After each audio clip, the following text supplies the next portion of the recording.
تلك الرسل فضلنا بعضهم على بعض منهم من كلم الله ورفع بعضهم درجات وآتينا عيسى ابن مريم البينات وأيدناه بروح القدس ولو شاء الله ما اقتتل الذين من بعدهم من بعد ما جاءتهم البينات ولكن اختلفوا فمنهم من آمن ومنهم من كفر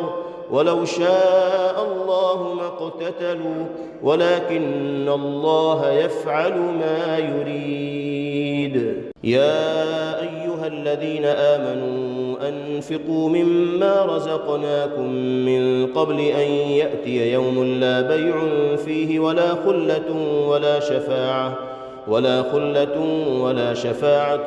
والكافرون هم الظالمون. الله لا إله إلا هو الحي القيوم لا تأخذه سنة ولا نوم له ما في السماوات وما في الأرض من ذا الذي يشفع عنده إلا بإذنه يعلم ما بين أيديهم وما خلفهم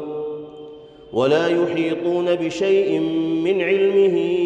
إلا بما شاء وسع كرسيه السماوات والأرض ولا يؤوده حفظهما وهو العلي العظيم. لا إكراه في الدين قد تبين الرشد من الغي فمن يكفر بالطاغوت ويؤمن بالله فقد استمسك بالعروة الوثقى لا انفصام لها والله سميع عليم.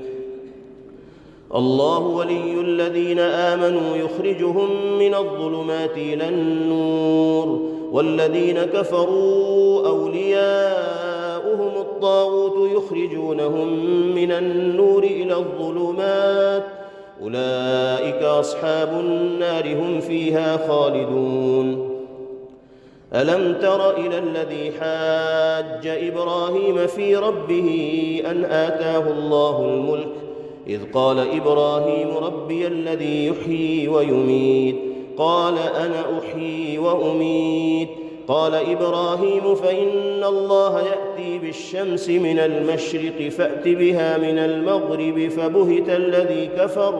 والله لا يهدي القوم الظالمين. أو كالذي مر على قرية وهي خاوية على عروشها قال أنى يحيي هذه الله بعد موتها فأماته الله 100 عام ثم بعثه قال كم لبثت قال لبثت يوما أو بعض يوم قال بل لبثت 100 عام فانظر إلى طعامك وشرابك لم يتسنه وانظر إلى حمارك ولنجعلك آية للناس وانظر إلى العظام كيف ننشزها ثم نكسوها لحما فلما تبين له قال أعلم أن الله على كل شيء قدير. وإذ قال إبراهيم رب أرني كيف تحيي الموتى قال أولم تؤمن قال بلى ولكن ليطمئن قلبي قال فخذ 4 من الطير فصرهن إليك ثم اجعل على كل جبل منهن جزءا ثم ادعهن يأتينك سعيا واعلم أن الله عزيز حكيم. مثل الذين ينفقون أموالهم في سبيل الله كمثل حبة أنبتت 7 سنابل في كل سنبلة 100 حبة والله يضاعف لمن يشاء والله واسع عليم. الذين ينفقون أموالهم في سبيل الله ثم لا يتبعون ما أنفقوا منا ولا أذى لهم أجرهم عند ربهم ولا خوف عليهم ولا هم يحزنون. قول معروف ومغفرة خير من صدقة يتبعها أذى والله غني حليم. يا أيها الذين آمنوا لا تبطلوا صدقاتكم بالمن والأذى كالذي ينفق ماله رئاء الناس ولا يؤمن بالله واليوم الآخر فمثله كمثل صفوان عليه تراب فأصابه وابل فتركه صلدا لا يقدرون على شيء مما كسبوا والله لا يهدي القوم الكافرين ومثل الذين ينفقون أموالهم ابتغاء مرضات الله وتثبيتا من أنفسهم كمثل جنة بربوة أصابها وابل فآتت أكلها ضعفين فإن لم يصبها وابل فطل والله بما تعملون بصير أيود أحدكم أن تكون له جنة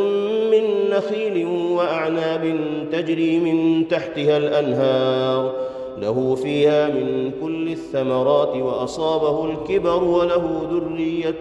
ضعفاء فأصابها إعصار فيه نار فاحترقت كذلك يبين الله لكم الآيات لعلكم تتفكرون يا أيها الذين آمنوا أنفقوا من طيبات ما كسبتم ومما أخرجنا لكم من الأرض ولا تيمموا الخبيث منه تنفقون ولستم بآخذيه إلا أن تغمضوا فيه واعلموا أن الله غني حميد الشيطان يعدكم الفقر ويأمركم بالفحشاء والله يعدكم مغفرة منه وفضلا والله واسع عليم يؤتي الحكمة من يشاء ومن يؤت الحكمة فقد أوتي خيرا كثيرا وما يذكر إلا أولو الألباب وما أنفقتم من نفقة أو نذرتم من نذر فإن الله يعلمه وما للظالمين من أنصار إن تبدوا الصدقات فنعما هي وإن تخفوها وتؤتوها الفقراء فهو خير لكم ويكفر عنكم من سيئاتكم والله بما تعملون خبير ليس عليك هداهم ولكن الله يهدي من يشاء وما تنفقوا من خير فلأنفسكم وما تنفقون إلا ابتغاء وجه الله وما تنفقوا من خير يوفى إليكم وأنتم لا تظلمون للفقراء الذين أحصروا في سبيل الله لا يستطيعون ضربا في الأرض يحسبهم الجاهل أغنياء من التعفف تعرفهم بسيماهم لا يسألون الناس إلحافا وما تنفقوا من خير فإن الله به عليم الذين ينفقون أموالهم بالليل والنهار سرا وعلانية فلهم أجرهم عند ربهم ولا خوف عليهم ولا هم يحزنون الذين يأكلون الربا لا يقومون إلا كما يقوم الذي يتخبطه الشيطان من المس ذلك بأنهم قالوا إنما البيع مثل الربا وأحل الله البيع وحرم الربا فمن جاءه موعظة من ربه فانتهى فله ما سلف وأمره إلى الله ومن عاد فأولئك أصحاب النار هم فيها خالدون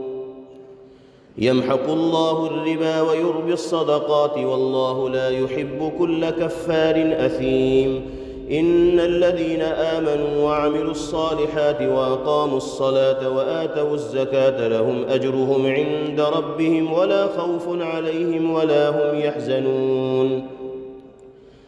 يا أيها الذين آمنوا اتقوا الله وذروا ما بقي من الربا إن كنتم مؤمنين فإن لم تفعلوا فأذنوا بحرب من الله ورسوله وإن تبتم فلكم رؤوس أموالكم لا تظلمون ولا تظلمون وإن كان ذو عسرة فنظرة إلى ميسرة وأن تصدقوا خير لكم إن كنتم تعلمون واتقوا يوما ترجعون فيه إلى الله ثم توفى كل نفس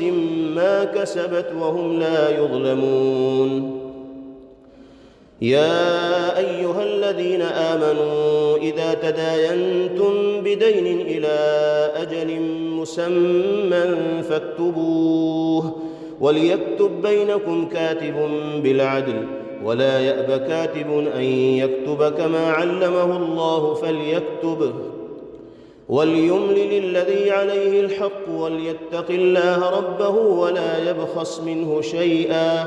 فإن كان الذي عليه الحق سفيها أو ضعيفا أو لا يستطيع أن يمل هو فليملل وليه بالعدل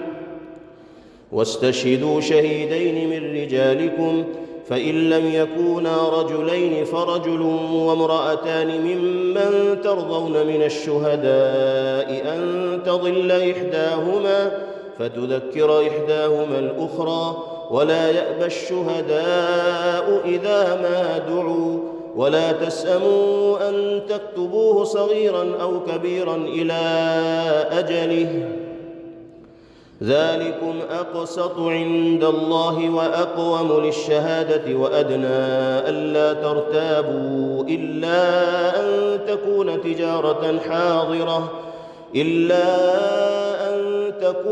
تجارة حاضرة تديرونها بينكم فليس عليكم جناح ألا تكتبوها وأشهدوا إذا تبايعتم ولا يضار كاتب ولا شهيد وإن تفعلوا فإنه فسوق بكم واتقوا الله ويعلمكم الله والله بكل شيء عليم. وإن كنتم على سفر ولم تجدوا كاتبا فرهان مقبوضة فإن أمن بعضكم بعضا فليؤدي الذي اؤتمن أمانته وليتق الله ربه ولا تكتموا الشهادة ومن يكتمها فإنه آثم قلبه والله بما تعملون عليم. لله ما في السماوات وما في الأرض وإن تبدوا ما في أنفسكم أو تخفوه يحاسبكم به الله فيغفر لمن يشاء ويعذب من يشاء والله على كل شيء قدير. آمن الرسول بما أنزل إليه من ربه والمؤمنون كل آمن بالله وملائكته وكتبه ورسله لا نفرق بين أحد من رسله وقالوا سمعنا وأطعنا غفرانك ربنا وإليك المصير. لا يكلف الله نفسا إلا وسعها لها ما كسبت وعليها ما اكتسبت ربنا لا تؤاخذنا إن نسينا أو أخطأنا ربنا ولا تحمل علينا إصرا كما حملته على الذين من قبلنا ربنا ولا تحملنا ما لا طاقة لنا به واعف عنا واغفر لنا وارحمنا أنت مولانا فانصرنا على القوم الكافرين. ألف لام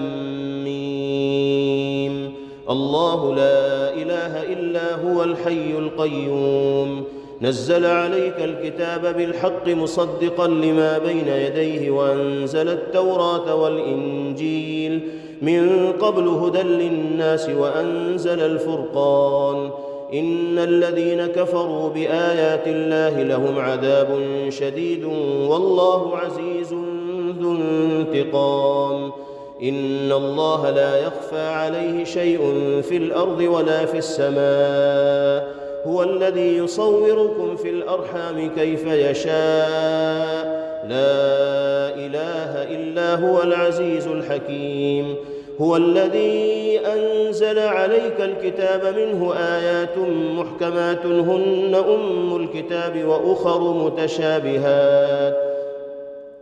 فأما الذين في قلوبهم زيغ فيتبعون ما تشابه منه ابتغاء الفتنة وابتغاء تأويله وما يعلم تأويله إلا الله والراسخون في العلم يقولون آمنا به كل من عند ربنا وما يذكر إلا أولو الألباب ربنا لا تزغ قلوبنا بعد إذ هديتنا وهب لنا من لدنك رحمة إنك أنت الوهاب ربنا إنك جامع الناس ليوم لا ريب فيه إن الله لا يخلف الميعاد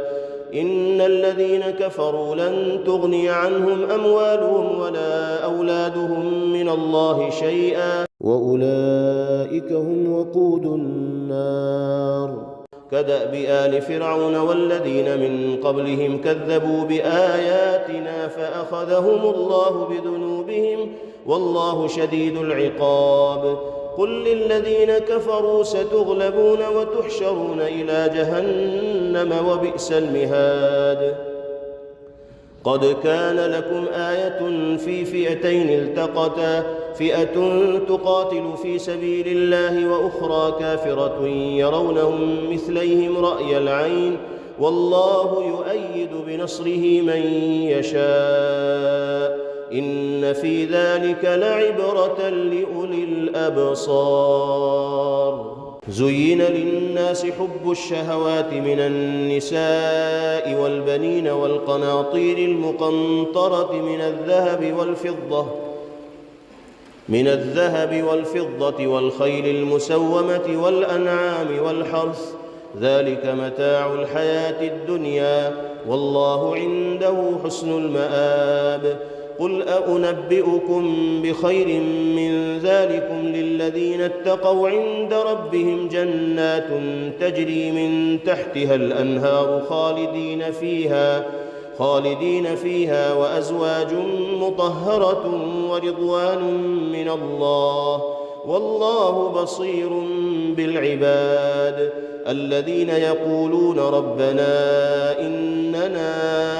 آمنا فاغفر لنا ذنوبنا وقنا عذاب النار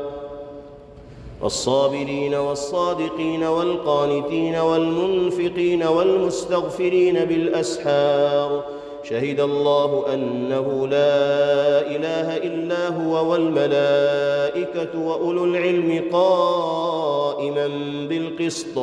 لا إله إلا هو العزيز الحكيم إن الدين عند الله الإسلام وما اختلف الذين أوتوا الكتاب إلا من بعد ما جاءهم العلم بغيا بينهم ومن يكفر بآيات الله فإن الله سريع الحساب فإن حاجوك فقل أسلمت وجهي لله ومن اتبعن وقل للذين أوتوا الكتاب والأميين أأسلمتم فإن أسلموا فقد اهتدوا وإن تولوا فإنما عليك البلاغ والله بصير بالعباد إن الذين يكفرون بآيات الله ويقتلون النبيين بغير حق ويقتلون الذين يأمرون بالقسط من الناس فبشرهم بعذاب أليم أولئك الذين حبطت أعمالهم في الدنيا والآخرة وما لهم من ناصرين ألم تر إلى الذين أوتوا نصيبا من الكتاب يدعون إلى كتاب الله ليحكم بينهم ثم يتولى فريق منهم وهم معرضون ذلك بأنهم قالوا لن تمسنا النار إلا أياما معدودات وغرهم في دينهم ما كانوا يفترون فكيف إذا جمعناهم ليوم لا ريب فيه ووفيت كل نفس ما كسبت وهم لا يظلمون قل اللهم مالك الملك تؤتي الملك من تشاء وتنزع الملك ممن تشاء وتعز من تشاء وتذل من تشاء بيدك الخير إنك على كل شيء قدير تولج الليل في النهار وتولج النهار في الليل وتخرج الحي من الميت وتخرج الميت من الحي وترزق من تشاء بغير حساب لا يتخذ المؤمنون الكافرين أولياء من دون المؤمنين ومن يفعل ذلك فليس من الله في شيء إلا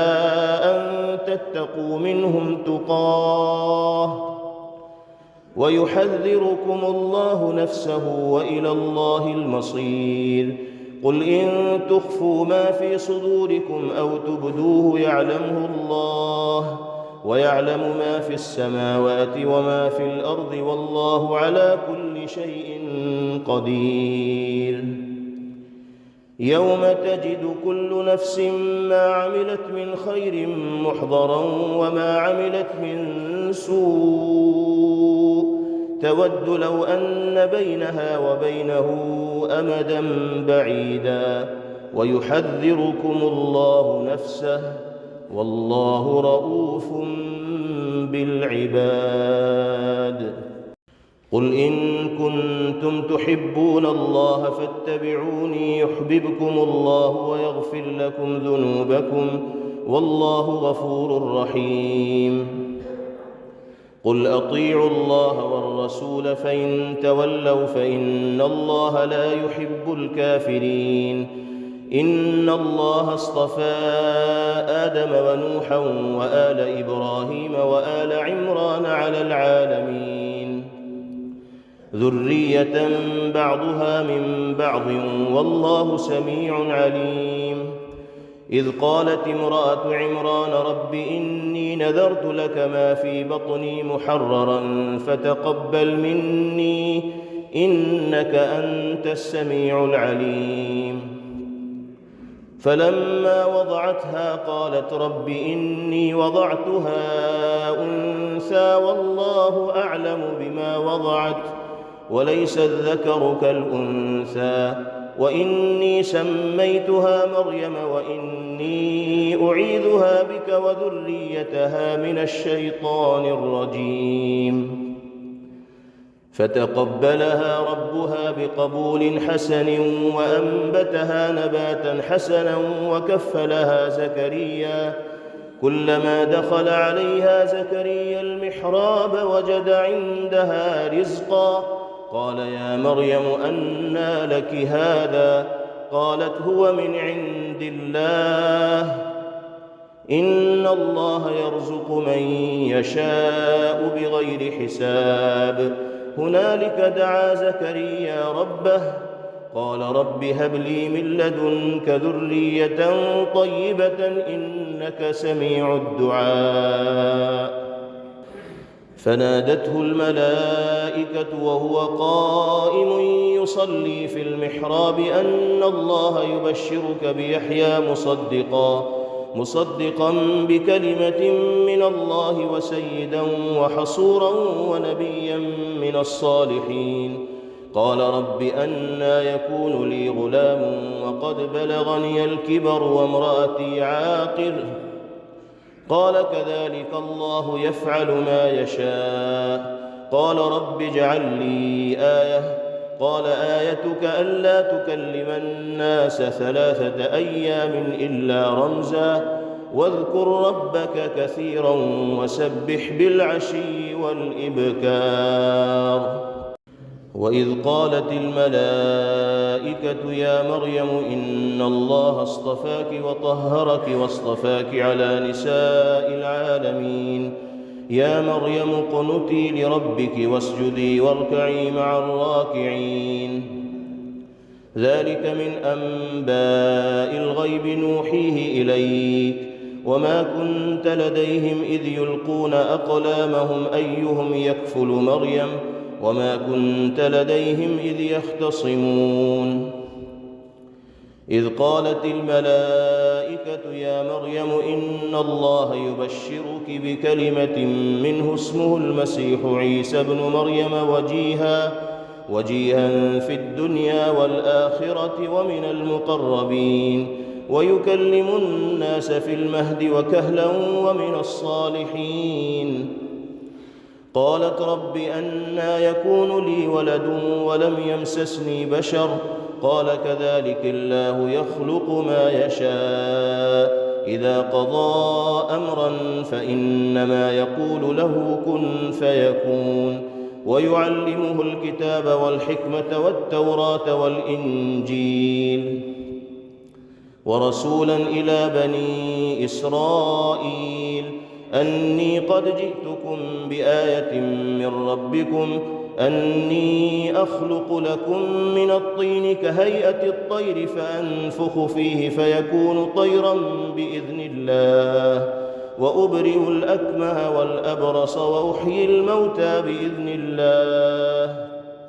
وأنبئكم بما تأكلون وما تدخرون في بيوتكم إن في ذلك لآية لكم إن كنتم مؤمنين ومصدقا لما بين يدي من التوراة وأحل لكم بعض الذي حرم عليكم وجئتكم بآية من ربكم فاتقوا الله وأطيعون إن الله ربي وربكم فاعبدوه هذا صراط مستقيم. فلما أحس عيسى منهم الكفر قال من أنصاري إلى الله قال الحواريون نحن أنصار الله آمنا بالله واشهد بأننا مسلمون ربنا آمنا بما أنزلت واتبعنا الرسول فاكتبنا مع الشاهدين ومكروا ومكر الله والله خير الماكرين. إذ قال الله يا عيسى إني متوفيك ورافعك إلي ومطهرك من الذين كفروا وجاعل الذين اتبعوك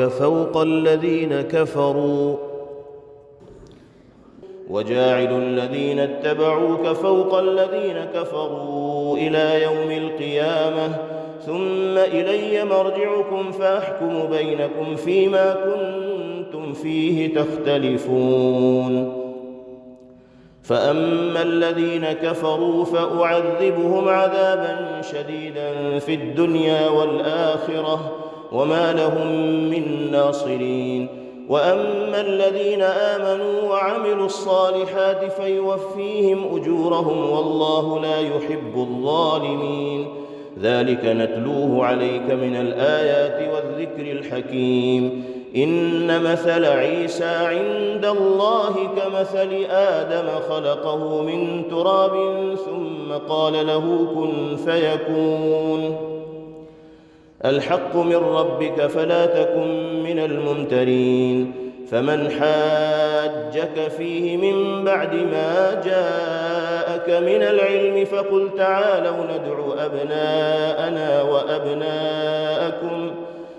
ندعو أبناءنا وأبناءكم ونساءنا ونساءكم وأنفسنا وأنفسكم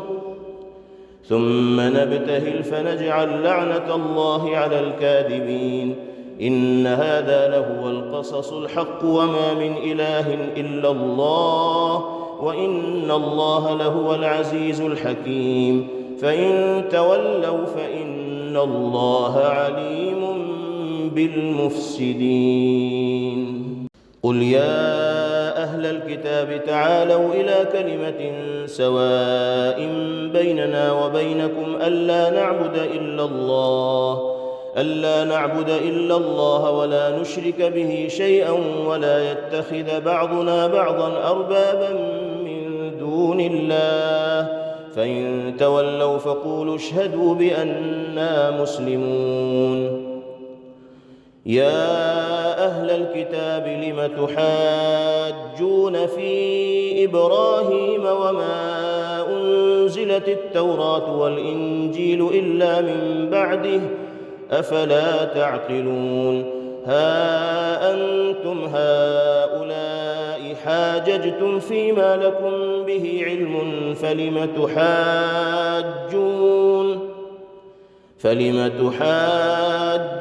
فيما ليس لكم به علم والله يعلم وأنتم لا تعلمون ما كان إبراهيم يهوديا ولا نصرانيا ولكن كان حنيفا مسلما وما كان من المشركين إن أولى الناس بإبراهيم للذين اتبعوه وهذا النبي والذين آمنوا والله ولي المؤمنين ودت طائفة من أهل الكتاب لو يضلونكم وما يضلون إلا أنفسهم وما يشعرون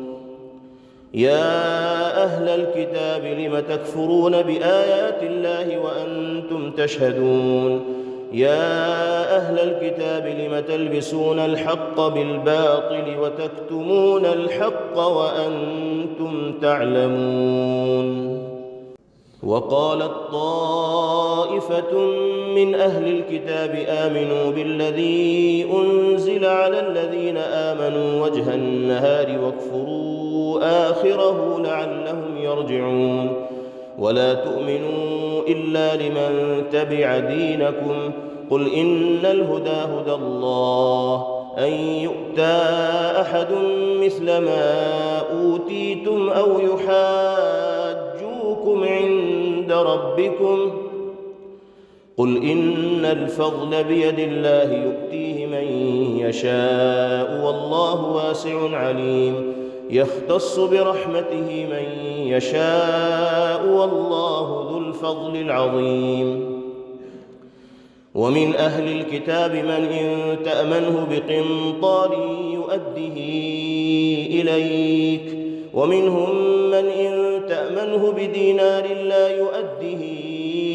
إليك إلا ما دمت عليه قائما ذلك بأنهم قالوا ليس علينا في الأميين سبيل ويقولون على الله الكذب وهم يعلمون بلى من أوفى بعهده واتقى فإن الله يحب المتقين إن الذين يشترون بعهد الله وأيمانهم ثمنا قليلا أولئك لا خلاق لهم في الآخرة ولا يكلمهم الله ولا ينظر إليهم يوم القيامة ولا يزكيهم ولهم عذاب أليم وإن منهم لفريقا يلوون ألسنتهم بالكتاب لتحسبوه من الكتاب وما هو من الكتاب ويقولون هو من عند الله وما هو من عند الله ويقولون على الله الكذب وهم يعلمون ما كان لبشر أن يؤتيه الله الكتاب والحكم والنبوة ثم يقول للناس كونوا عبادا لي من دون الله ولكن كونوا ربانيين بما كنتم تعلمون الكتاب وبما كنتم تدرسون ولا يأمركم أن تتخذوا الملائكة والنبيين أربابا أيأمركم بالكفر بعد إذ أنتم مسلمون وإذ أخذ الله ميثاق النبيين لما آتيتكم من كتاب وحكمة ثم جاءكم رسول مصدق لما